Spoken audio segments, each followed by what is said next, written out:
This is lesson 1.2, which is about non-arguments. In the previous section, and in the exercises in section 1.1 in the book, we dealt strictly with arguments. So you didn't have to think about whether you're dealing with an argument or not.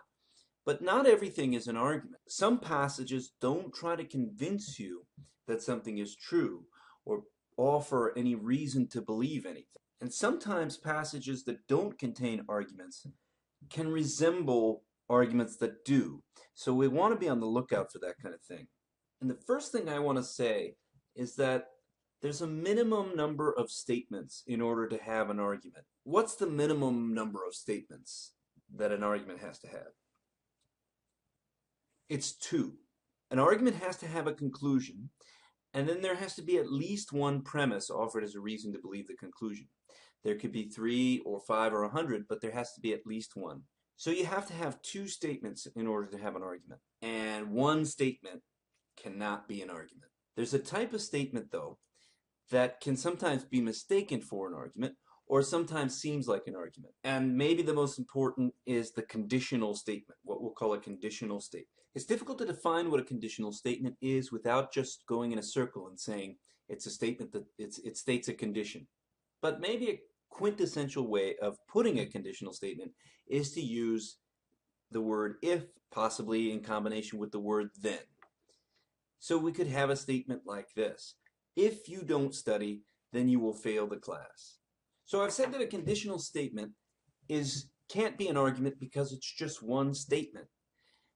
But you might look at this conditional statement and say, well, it looks like it has 2 parts. We said before that a sentence can contain more than one statement, and this one talks about if you don't study, and then it has another part that says you will fail the class. So couldn't that be 2 statements? In order to see that it's not 2 statements, ask yourself this: when I say this, am I saying that you don't study? No, I'm not saying that you don't study. It's if you don't study, then you'll fail the class. Also, am I saying that you will fail the class? No, of course not. It's if you don't study, then you'll fail the class. So I'm not saying either of these 2 things. I'm not asserting that either of those 2 things are true. Instead, what I'm asserting is a relationship between the 2. That if you don't study, you'll fail the class. It says that there's a relationship between not studying and failing the class. But it doesn't assert 2 things. Only one assertion is made. So a conditional statement like this is just one statement. And for that reason, it's not an argument. But of course, conditional statements can be parts of arguments. Very often conditional statements are important parts of arguments. It can be a premise, or it can be a conclusion even. But when we're looking at just one conditional statement by itself, it's not an argument. It's possible to introduce a complication here, and when you read through the textbook, section 1.2, you'll find that there is a complication.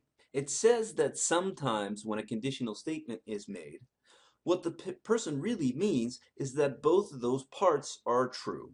You can sometimes tell when a person says, if you don't study, you fail the class, in a situation where I already know you're not studying, and I say, well, if you don't study, you'll fail the class, then you know I actually mean that both those things are true. So then the idea is that you can read between the lines and figure out that there's an argument being made. The argument is, if you don't study, you'll fail the class. And then there's another premise, that you don't study.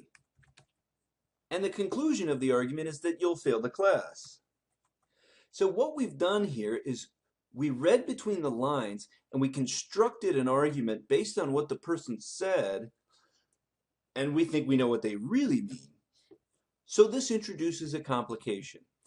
A single conditional statement is not an argument, but sometimes you know the person means more than that.